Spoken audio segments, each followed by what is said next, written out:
Hi everyone, I wanted to quickly show you how to get into the Zoom sessions for this course. If you're on your home page, you're going to see the Confer Now button. You want to choose that. And here you'll see Zoom sessions scheduled for the semester. Usually only 2 are going to show up at a time on your calendar, but if you hit the Confer Now button, your button here, instead of saying prepare, is going to say join.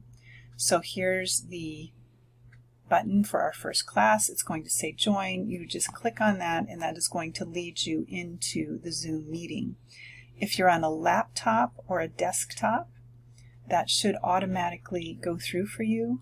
If you're on a phone or a tablet, you will need to go to the App Store and download the Zoom app for this to work. You do not have to make a Zoom account.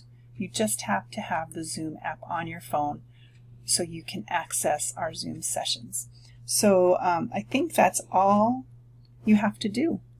If you have any questions, make sure to email me. I will answer as quickly as possible, and I look forward to seeing you.